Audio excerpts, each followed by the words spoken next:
BA third year के सभी students को मेरा नमस्कार। हमारा टॉपिक चल रहा है कोल्ड वार, शीत युद्ध। स्टूडेंट्स, शीत युद्ध एक वास्तविक युद्ध, अस्त्र शस्त्र से लड़ा हुआ युद्ध नहीं है, बल्कि युद्ध की संभावना है।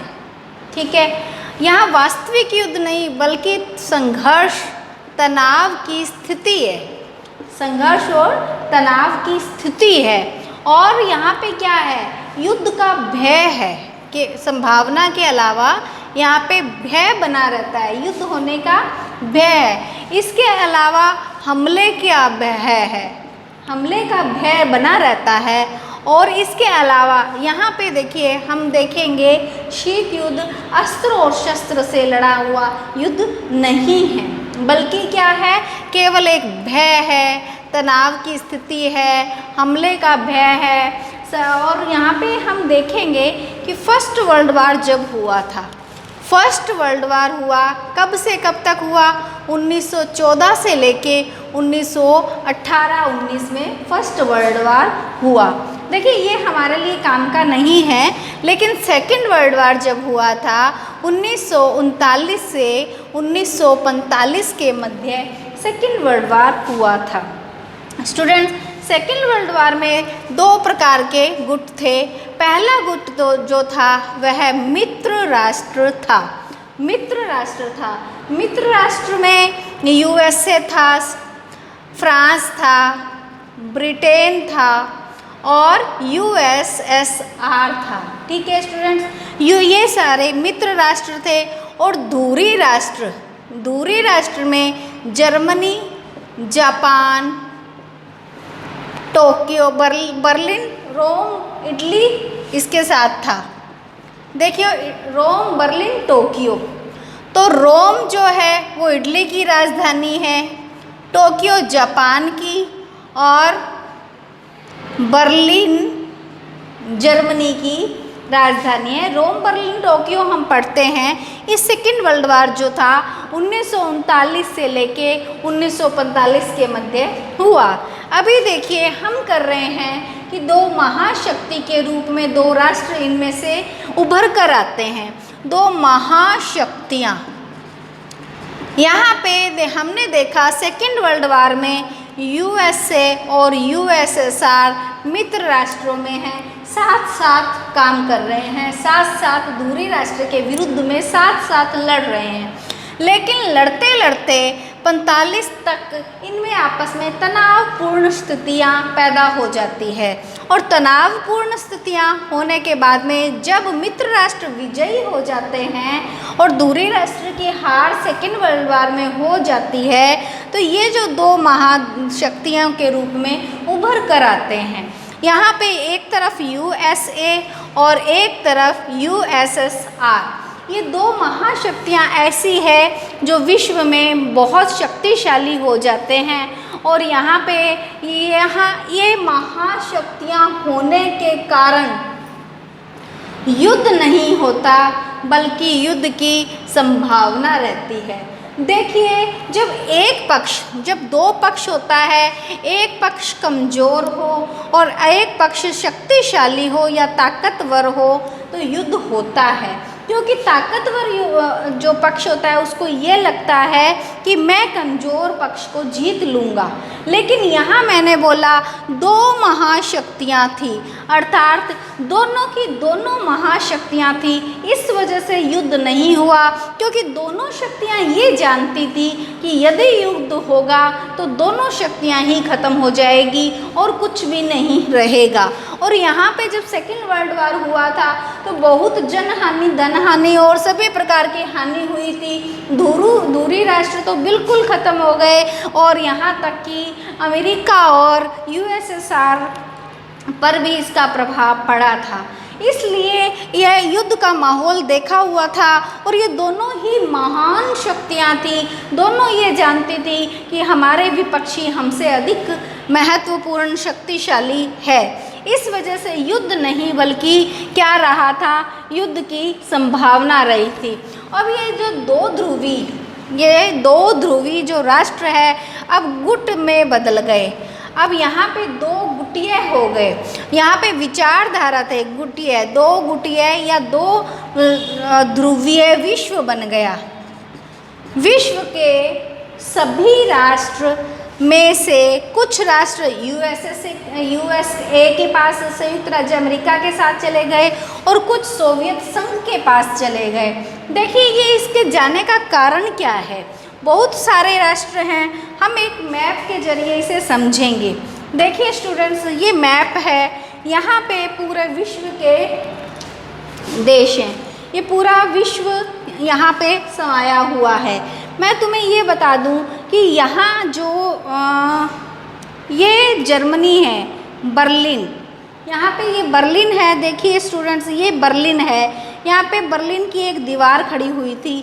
ये बर्लिन की दीवार खड़ी हुई थी 1861 में खड़ी हुई थी, ठीक है। बर्लिन की जो दीवार है ये दो हिस्सों में बांटते हैं। देखिए यहाँ पे यूएसए है स्टूडेंट्स, यहाँ पे ये सोवियत गणराज्य है, अर्थात यहाँ पे यूएसएसआर है।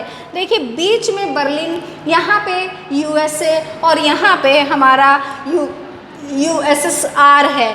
ये इसे हम पश्चिमी खेमा कहते हैं, पश्चिमी जर्मनी कहते हैं, जबकि ये पूर्वी गुट है, पूर्वी जर्मनी है। देखिए स्टूडेंट्स, ये दीवार दोनों को दो हिस्सों में बांटती है।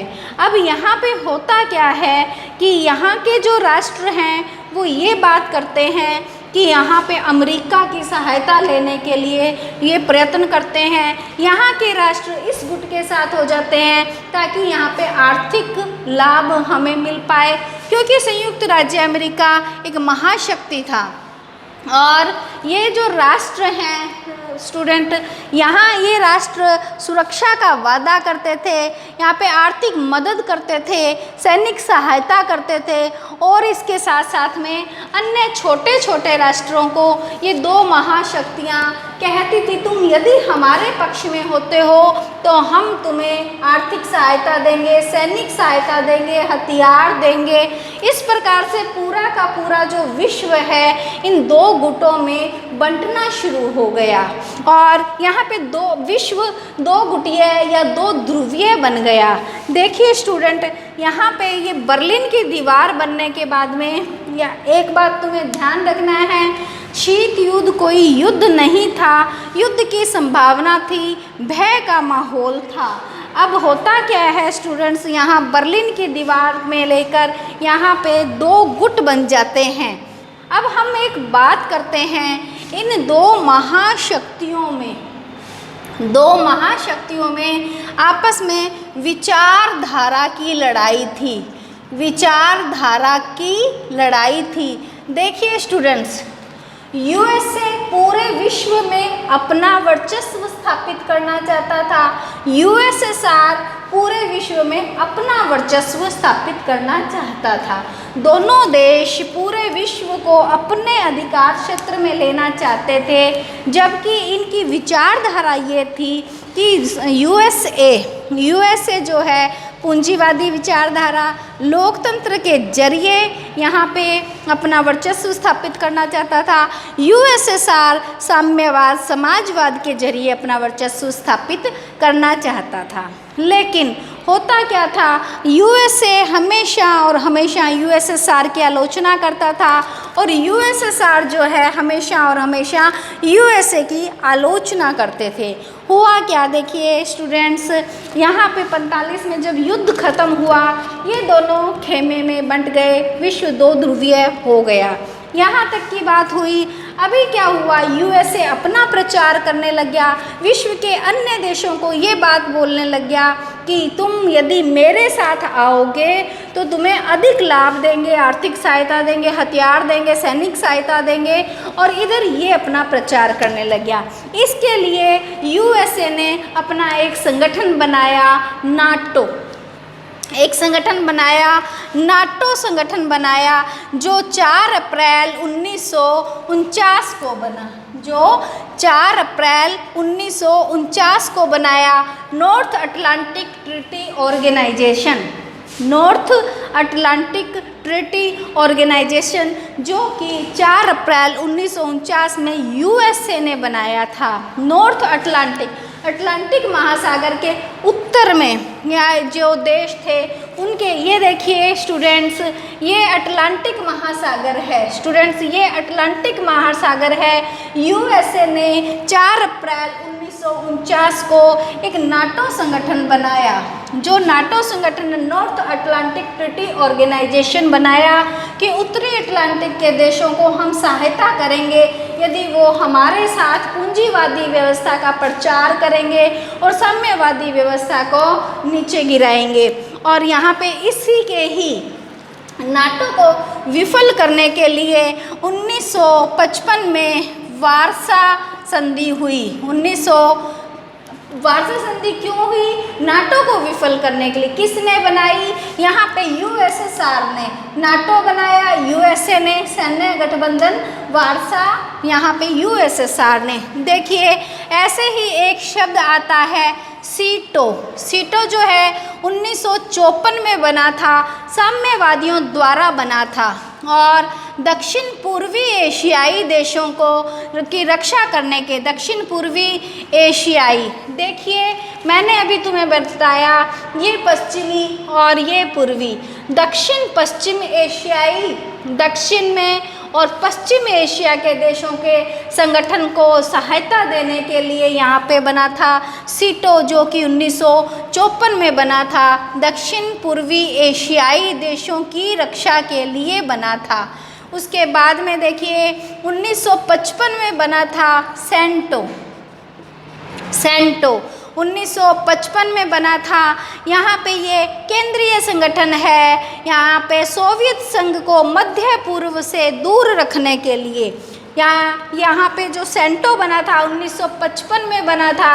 इस सोवियत संघ को ये मध्य जो पूर्व के देश हैं, मध्य पूर्व के देशों से अलग रखने के लिए सेंटो जो है बना 1955 में। तो हमने ये देखा कि बहुत सारे संगठन जैसे नाटो, वार्सा, सीटो, सेंटो, ये 49 में बना, 54 में बना, 55 में बना, ये सब बने। अपने आप का वर्चस्व यहाँ पे यूएसए स्थापित करना चाहता है और यहाँ पे यूएसएसए स्थापित करना चाहता है। अपने अपने वर्चस्व, अपने आप को महाशक्ति के रूप में कायम करने के लिए। और यहाँ पे इसलिए भी किया जाता है कि हथियारों की दौड़ हो गई, दोनों में हथियारों की दौड़ हो गई। दोनों महाशक्तियों के बीच में विचारों की लड़ाई थी और दोनों महाशक्तियों में अपना अपना वर्चस्व स्थापित करने का झगड़ा चल रहा था। और यहाँ पे दोनों ही शक्तियाँ महाशक्ति बनना चाहती थी और यहाँ पे तनावपूर्ण स्थिति थी। यह है शीत युद्ध की बैकग्राउंड, पृष्ठभूमि। हम पूछेंगे अगले टॉपिक में, हम करेंगे क्या है, कारण क्या है शीत युद्ध के। तो आज तक का इतना ही, आगे हम जानेंगे शीत युद्ध के कारण।